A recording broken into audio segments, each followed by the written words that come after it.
नमस्कार दोस्तों, आपका स्वागत है हमारे YouTube चैनल सही बातें में।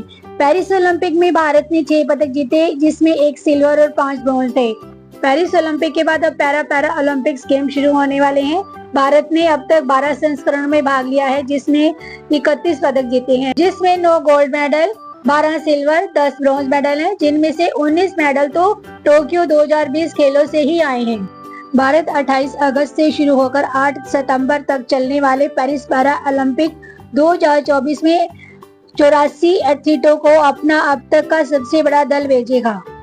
पिछले सबसे बड़ा दल 54 खिलाड़ियों का था, जिसमें टोक्यो पैरा ओलंपिक्स में रिकॉर्ड तोड़ प्रदर्शन करके 19 पदक जीते, जिसमें 5 गोल्ड थे, 8 सिल्वर और 6 ब्रॉन्ज, जो भारत का अब तक का सबसे सर्वश्रेष्ठ प्रदर्शन था।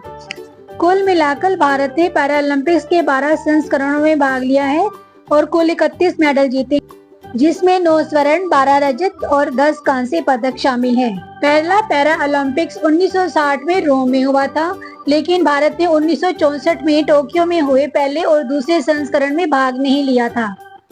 भारत ने सबसे पहले 1968 में हुए पैरालंपिक्स खेलों में भाग लिया, जो तेल अवीव में हुआ। भारत ने तेल अवीव में 2 महिलाओं से 10 एथलीटों का दल भेजा था, लेकिन वे कोई भी पदक नहीं जीत सके। भारत के लिए पहला पैरालंपिक पदक जर्मनी में 1972 के हिडलबर्ग खेलों में आया था।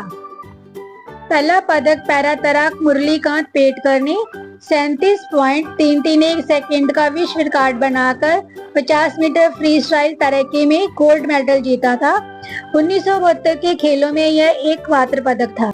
भारत ने 1976 और 1980 में टोरंटो और अर्धे में हुए खेलों में हिस्सा नहीं लिया था, लेकिन 1984 में स्टॉक मेडविल न्यूयॉर्क में हुए खेलों में भाग लिया। देश ने 1984 में 4 पदक जीते और दक्षिण कोरिया के साथ संयुक्त 37वें स्थान पर रहा। 1984 के खेलों का सबसे बड़ा सितारा जोगिंदर सिंह बेदी थे, जिन्होंने पुरुषों की शॉट पुट में सिल्वर मेडल जीता। साथ ही डिस्क और भाला फेंक में भी 2 कांस्य पदक जीते। भीमराव केसरकर ने भाला फेंक में सिल्वर मेडल जीतकर भारत को चौथा पदक दिलाया। हालांकि 1984 के खेलों में रिकॉर्ड 4 पदक जीतने के बावजूद भारत को प्रेरणा नहीं मिली, क्योंकि भारत 1988 सियोल, 1992 बार्सिलोना, 1996 अटलांटा और 2000 सिडनी ओलंपिक में एक भी पदक नहीं जीत सका। पदक का सूखा 2004 के एथेंस खेलों में समाप्त हुआ, जिसमें देवेंद्र झाझरिया ने भाला फेंक में गोल्ड मेडल जीता। 2004 एथेंस खेलों में ही राजेंद्र सिंह ने पावर लिफ्टिंग 56 किलोग्राम वर्ग में कांस्य पदक जीता। 2008 बीजिंग ओलंपिक में भारत एक बार फिर एक भी पदक जीतने में असफल रहा। 2008 के बाद भारत ने 2012 लंदन ओलंपिक्स में एच.एन. गिरजा द्वारा पुरुषों की ऊंची कूद में सिल्वर मेडल जीतकर सूखे को समाप्त किया। 2016 के रियो खेलों में भारत ने 4 पदक जीतकर अपना सर्वश्रेष्ठ प्रदर्शन किया। 2016 रियो खेलों में देवेंद्र झाझरिया ने भाला फेंक में गोल्ड मेडल जीता। 2016 खेलों में मरियप्पन थंगावेलु ने ऊंची कूद में गोल्ड मेडल जीता। साथ ही दीपा पलिक ने शॉट पुट में रजत पदक जीता। वरुण सिंह भाटी ने ऊंची कूद में कांस्य पदक जीतकर भारत को रियो खेलों में चौथा पदक दिलाया।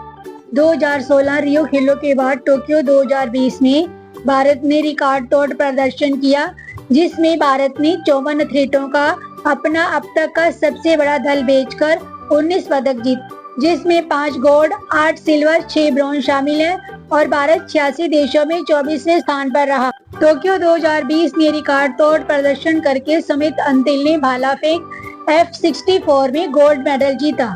दूसरा गोल्ड मेडल प्रमोद भगत ने एकल SL3 बैडमिंटन में जीता। टोक्यो 2020 में रिकॉर्ड तोड़ प्रदर्शन में अवनी लेखरा ने 10 metre air rifle standing SH1 में गोल्ड मेडल जीतकर इतिहास रचा। मनीष नरवाल ने मिश्रित 50 मीटर पिस्टल SH1 में स्वर्ण पदक जीता। भावनाबेन पटेल ने टेबल टेनिस में सिल्वर मेडल जीता। टोक्यो 2020 में सिंहराज अदाना ने मिश्रित 50 मीटर पिस्टल में सिल्वर मेडल जीता। साथ ही योगेश कथुनिया ने डिस्क फेंक में सिल्वर मेडल जीता। निशात कुमार ने ऊंची कूद में सिल्वर मेडल जीता। मरियप्पन थंगावेलु ने भी ऊंची कूद में सिल्वर मेडल जीता। भारत को प्रवीण कुमार ने ऊंची कूद में तीसरा रजत पदक दिलाया। देवेंद्र झाझरिया ने भी भाला फेंक में भारत को सिल्वर मेडल दिलाया। सुहास यतिराज ने भी एकल बैडमिंटन में भारत को रजत पदक दिलाया। अवनी लेखना ने टोक्यो 2020 में 2 मेडल जीते। पहला gold medal 10 metre rifle standing में जीता और दूसरा medal 50 metre rifle 3 position SH1 में ब्रॉन्ज मेडल जीता। हरविंदर सिंह ने तीरंदाजी में ब्रॉन्ज मेडल जीताकर भारत का गौरव बढ़ाया। शरद कुमार ने ऊंची कूद में ब्रॉन्ज मेडल जीता। सुंदर सिंह गुर्जर भाला फेंक में कांस्य पदक जीते। मनोज सरकार ने भी एकल बैडमिंटन में कांस्य पदक जीता। टोक्यो 2020 में रिकॉर्ड तोड़ प्रदर्शन में सेना Adana 10 metre air pistol SH1 में कांस्य पदक विजेता बने। 28 अगस्त से शुरू होने वाले पेरिस पैरालंपिक्स में भाग्यश्री जाधव और सुमित अंतिल भारत के ध्वजवाहक होंगे। पेरिस पैरालंपिक्स 2024 से सभी हाइलाइट्स और अपडेट्स को जानने के लिए हमारे चैनल को सब्सक्राइब करें। यदि वीडियो अच्छी लगती है तो वीडियो को लाइक करें। वीडियो को अंत तक देखने के लिए आपका धन्यवाद।